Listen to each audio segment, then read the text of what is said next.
Hiya. I don't even know where to begin with this one.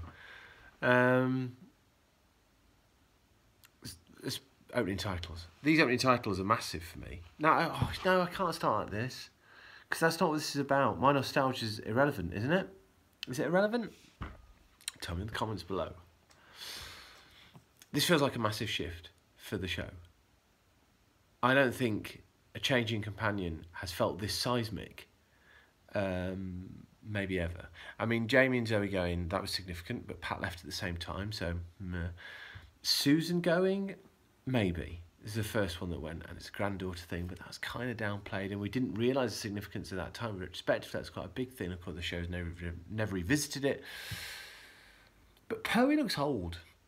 The Doctor looks old. No, the Doctor looks old. The Doctor looks older, and he seems calmer, but sadder. Am I overlaying that?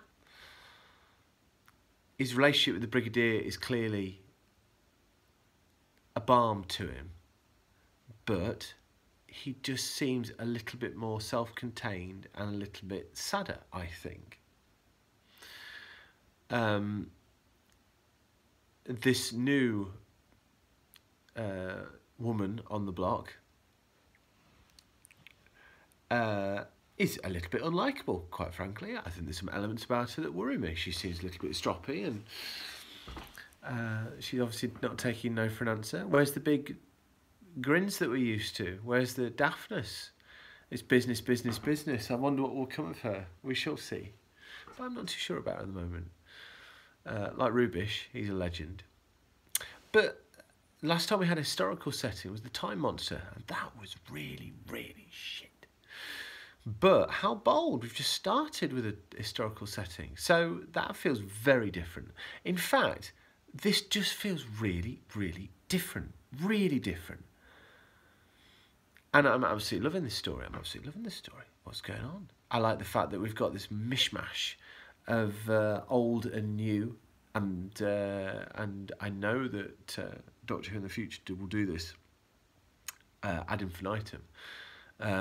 But maybe the Time Meddler, last time we did something like this, is absolutely lovely.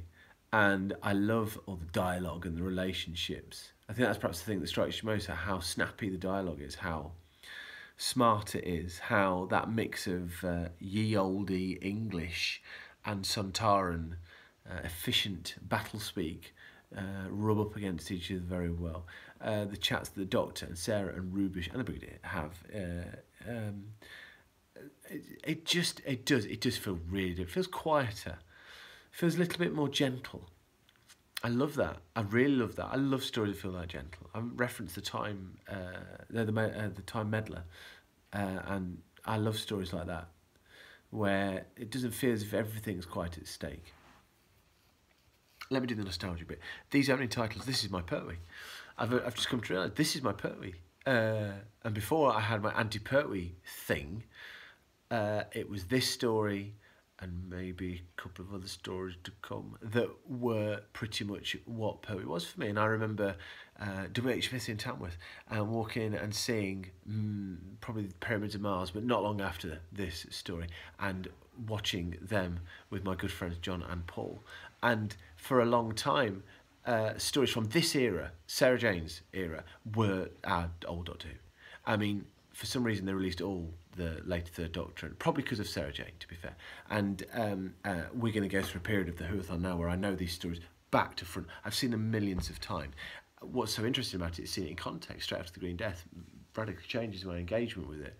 But nonetheless, this is a very happy experience for me, because those opening titles, that bit where the tube that goes down but made by the dots, that's just such a great image. I think most Doctor Who fans wouldn't be that fussed by that in comparison to the early Pertwee stuff, but for me, this is Pertwee. This is what Pertwee is, and I just like this. I like this new development on Pertwee's character. He seems older and tireder, and he's carrying a little bit of weight on his shoulders. And it's not the weight of being exiled to Earth, but it's. Am I overlaying that? Oh, if I am, screw it. That's what the Doctor is now. Third Doctor is sad. The Third Doctor is sadder. He needs cheering up. I wonder who will do it. I'm so glad you're watching this story.